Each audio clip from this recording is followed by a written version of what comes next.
Good fucking morning. Oh my god, I'm tired of seeing me in this damn crusty robe. But yes, what is today? Today is I think May 4th. I have to look at my journal. I didn't even journal yet. And I'm waiting to have my coffee. But this is I don't want to spell it. Uh Porridge. I've been having the urge to eat porridge lately. Um so Yeah, I think this is the 14th episode of Good Fucking Morning. And if you are new here, this is just like impromptu kind of rants, morning rants, like something that's on my mind first thing or early in the morning. Unfortunately, it's almost already 11 o'clock. I woke up late. I'm lying. I woke up the time that I was supposed to wake up, and I don't know what happened. After I meditated, my body was just like, girl, you need to lay back down. So I laid back down, and I wish I hadn't, but I have a bad habit of doing that. So I'm trying to break that habit. Um, Anywho's, so if you haven't by now, I think that you should go watch part one of Cruising for a Bruising.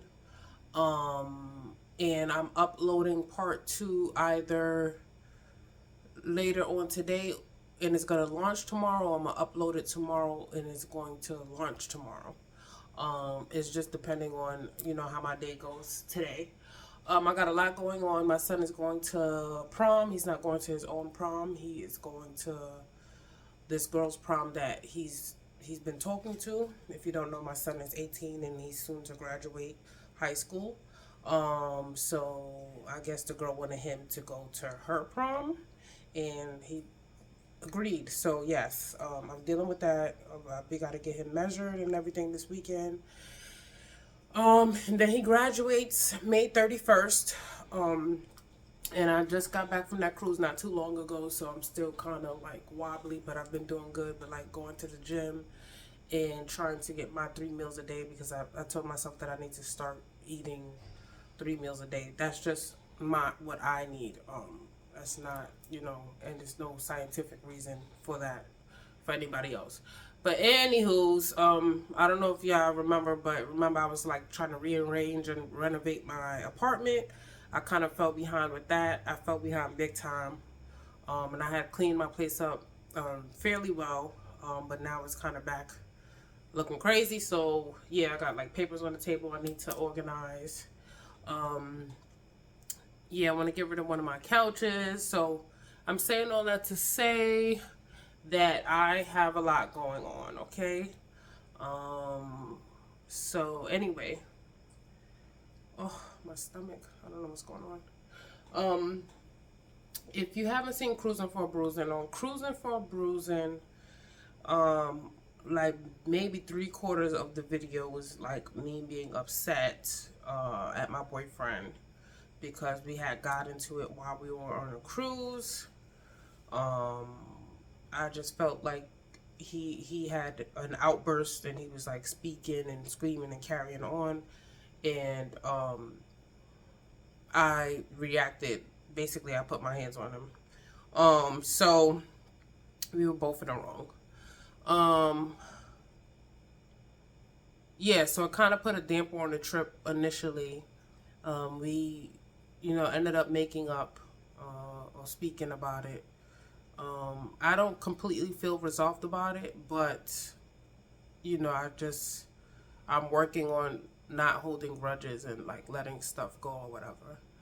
And I'm only saying this to say like I find that I was having a conversation with my homegirl yesterday, and she's been single for a while, and we were like talking about like relationships or whatever, and of course naturally I kept referring to my current relationship, and it's like when I'm talking to her I see so much of Annie that was in my maybe late 20s or so. Like I did, like although I was dating and she's not dating, I did have this mindset of like being scared to have my time wasted or whatever, which is natural. Like, who the fuck wants to be in a relationship and have their time wasted? But she has resorted to like completely not dating at all whatsoever. And we were like, I gave her these three options. I said, so even though she clearly already made her choice, I gave her these three options. So I was like, so you don't want to date at all, or you don't want to find somebody and actually invest in them and give them a chance and have a long-term relationship, even though there's a possibility that it may not work, or you don't want to just see what's out there, basically go fishing. And she was like, she much preferred to be by herself. Like, she's already by herself for 5 years, and she said she's willing to do another 5 years by herself. And it all stemmed from like her two previous relationships, how badly they went or how traumatic they were or whatever. But they had happened like a long time ago, and she of course has healed from some stuff, but clearly has not let some things go. So it's like, I've told her in the past, like, you know, you gotta let that go, you gotta be a little bit more tolerant. But yesterday we kind of got into depth because we were talking about my relationship, and I was talking, like, trying to tell her, like, listen, when you find somebody that for some reason in your heart, in your mind is telling you, like, don't just completely give up on this person. Invest in them, and they're gonna do things that are like quote unquote deal breakers for you, right? And I'm not saying that anybody should settle or anything like that. First off, y'all know I got a whole fucking track record of some crazy motherfuckers, or some like, why did I even give this dude my time? But I just felt like with my current relationship, I felt like, okay, I was running into guys with money, guys with nice cars, guys that was taking me on a date, but I just felt like I couldn't see myself like really putting up with their shit. Like, yeah, okay, you made me feel better because you bought me something, or you took me somewhere, or you did something like that.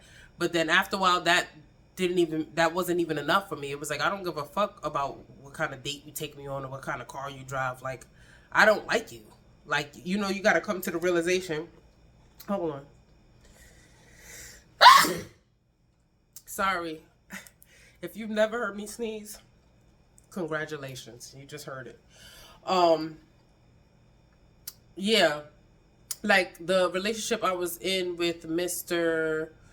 What's his name? Mr. Crutch? Mr. Crush. My initial name for him was Mr. Crush, because when I met him, I had a crush on him.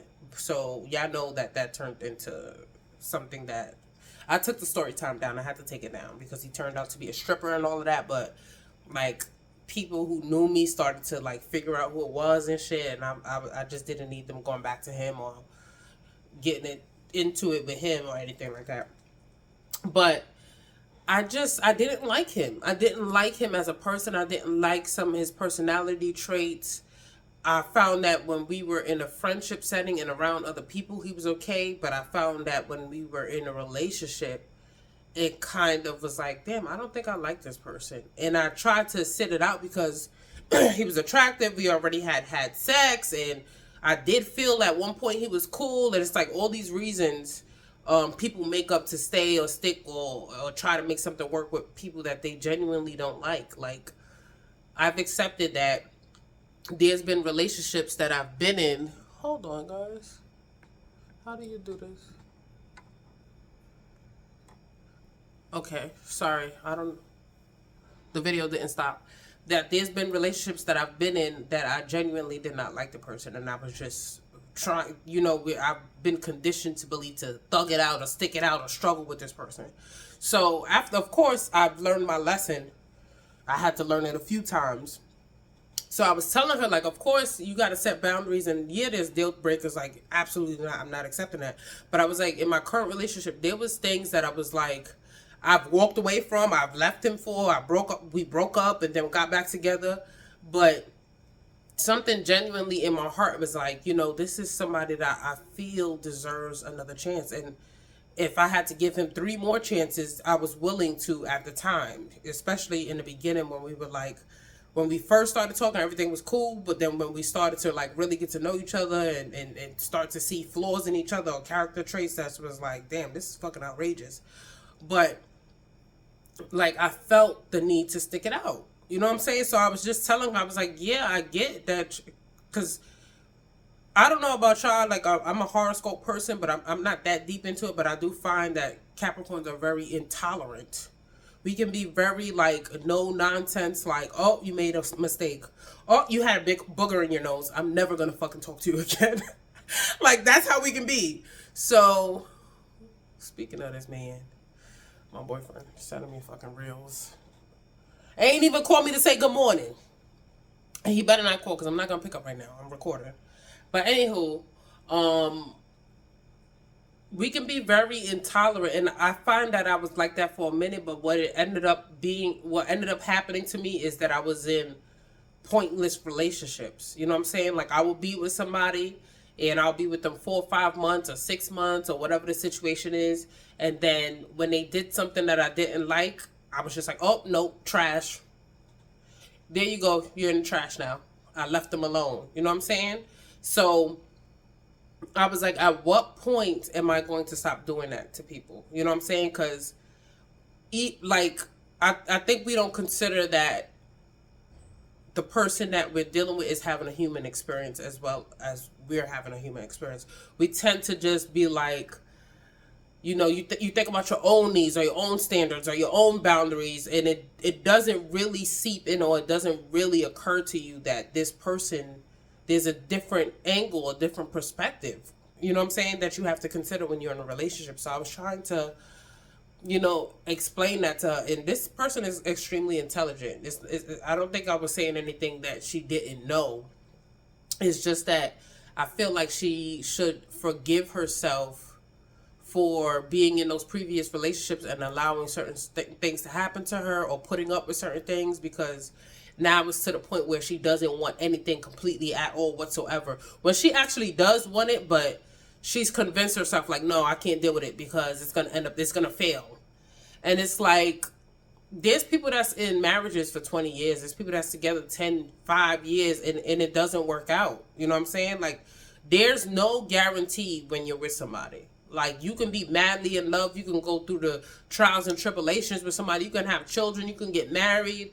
You can stick by them through medical emergencies and everything. And then there might be a day that y'all just not together no more. You know what I'm saying? So I think she's scared of that. She wants the guarantee of, okay, this relationship or whatever relationship she's going to enter in is going to work. And nobody can make that an absolute.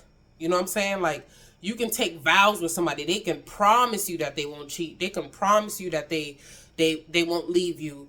And who's to say that that's 100%? You know what I'm saying? Yeah, you can feel it in your heart. And even at the time, they could absolutely mean it. But 10, 20, 15 years down the line, you don't know. So it's like, I had to explain to her, like, there's no absolute guarantee. The only thing that you can do is deal with somebody in the present. You know what I'm saying? Like, deal with them and make it work day by day. And eventually those days turn into a week, and those weeks turn into months, and months turn into years. And you go like that. You know what I'm saying? Like, I'm not perfect, of course not, but I just find with my current relationship, I try to be a little bit more,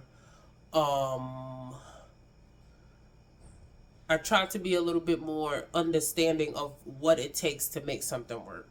You know what I'm saying? Like, I have another episode of Good Fucking Morning where I was talking about, like, my boyfriend's family dynamic and how I'm not used to that. You know what I'm saying? It's not normal to me because my family dynamic is not like that. You know, I grew up in and out of foster care. You know, the situation with my mom, I had my son early. Like, we kind of came from sort of two different worlds.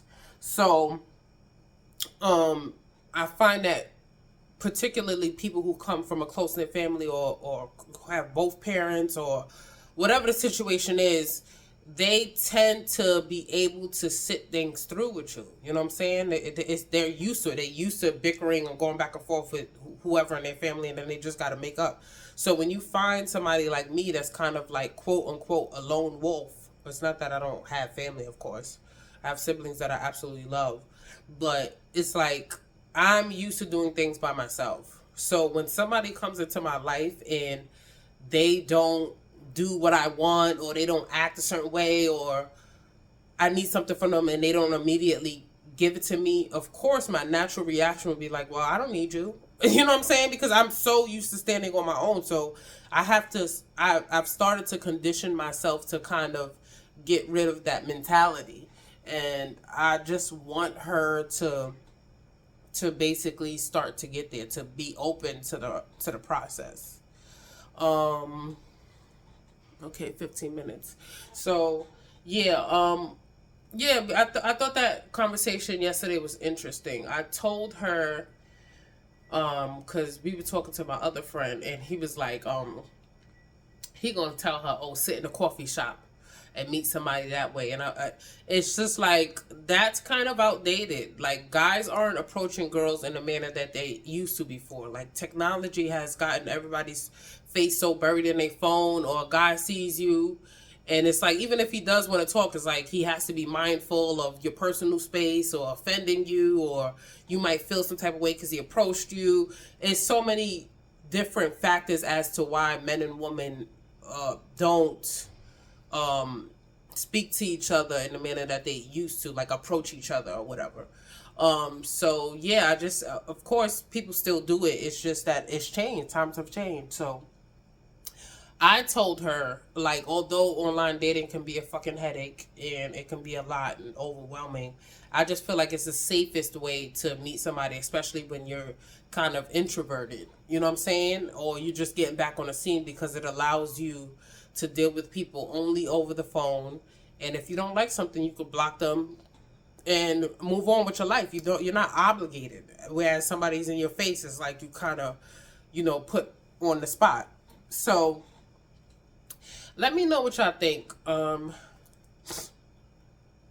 y'all think that, I'm not gonna say do you think that she's right, but do you think that somebody should be waiting extended periods of time, and just withdrawing, and not even making an effort to date if they're not ready, or they should just kind of put themselves out there and see what's available or what's going on or whatever?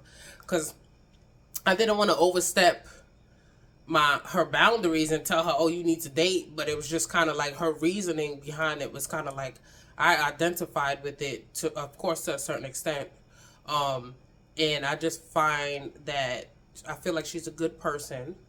And I just find that she just needs to kind of understand that sometimes relationships don't work. You can't hold on to it forever. Like, you have to, if that was the case, the crazy ass relationships that I've been in, more specifically when I was with that older guy when I was younger, like, I thought I was a goner for that. After that, like 3-4 years, I was on some fuck niggas type of shit.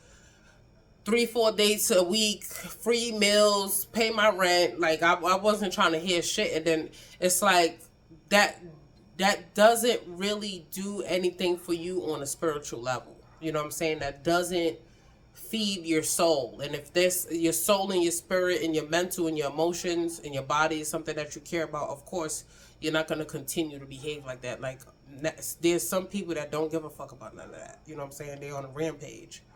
But if you have the type of heart that's like, okay, you need something fulfilling, you're not going to be able to continue that type of lifestyle for so long. You know what I'm saying? So anywho, that's my rant.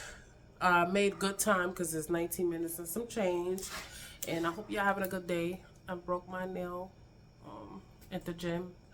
But I'll be uploading part 2 soon of the Cruising for Bruising vlog. And thank y'all for watching. Bye.